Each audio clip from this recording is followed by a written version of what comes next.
Assalamualaikum warahmatullahi wabarakatuh. Sebelum melanjutkan materi, saya akan memperkenalkan diri. Nama saya Sarmila dengan NPM 1940 40 11 39. Baiklah, di sini saya akan membahas materi bab 9, yaitu rangka konseptual kinerja manajerial. Oke, next, selanjutnya kita masuk dalam rangka konseptual kinerja manajerial. Itu ada dua. Yang pertama merupakan suatu struktur komponen-komponen yang membentuk kinerja orang yang memegang posisi manajerial. Lalu yang kedua, rangka konseptual dipakai sebagai model untuk membangun kinerja manajerial yang bersifat abstrak. Nah, selanjutnya di sini ada gambar rangka konseptual kinerja manajerial.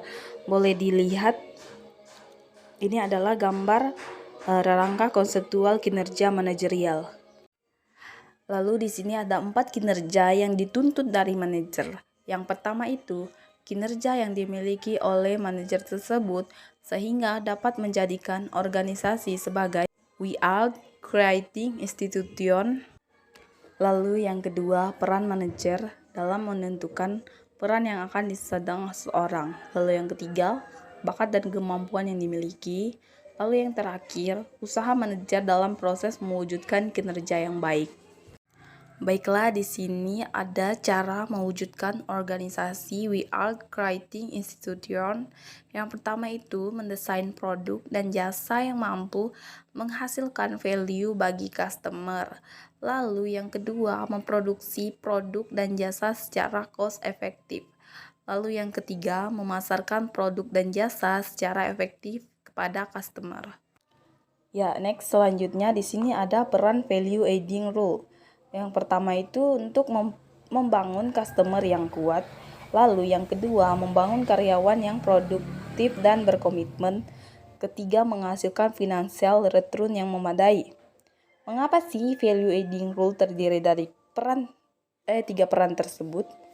Karena untuk menciptakan kekayaan, organisasi harus menempuh 3 kegiatan utama yang intinya adalah menguasai kebutuhan pelanggan dengan desain produk dan jasa yang menghasilkan value bagi customer.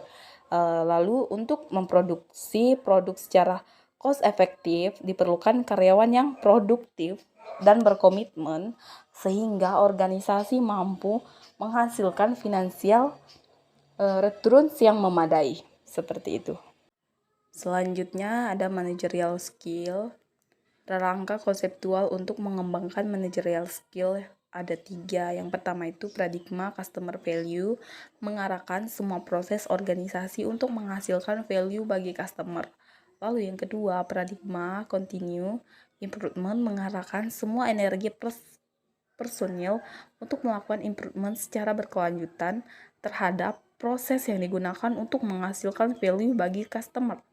Lalu yang ketiga, cross-functional approach, mengembangkan dan memperluaskan kerjasama kemitraan karyawan secara horizontal yang bertujuan untuk mempercepat proses layanan bagi customer. Baiklah, di sini ada rangka konseptual manajerial.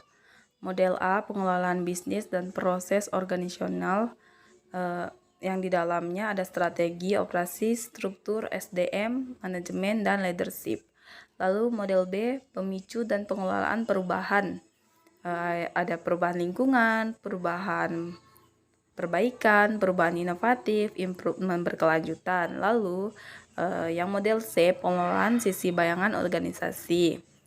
Yang pertama itu ketidakaturan bisnis dan organisasi. Terus yang kedua keanehan karyawan, lalu sistem sosial, politik organisasi, dan kultur organisasi. Semua ini bertujuan untuk customer yang puas, karyawan yang berproduktif dan berkomitmen, lalu financial returns. Next, selanjutnya di sini ada pemfokus dan pendorong usaha. Yang pertama itu tentunya ada misi sebagai pemfokus usaha. Lalu ada visi sebagai pemfokus usaha juga. Lalu ada core values sebagai pemfokus usaha, ada core beliefs sebagai pemfokus usaha.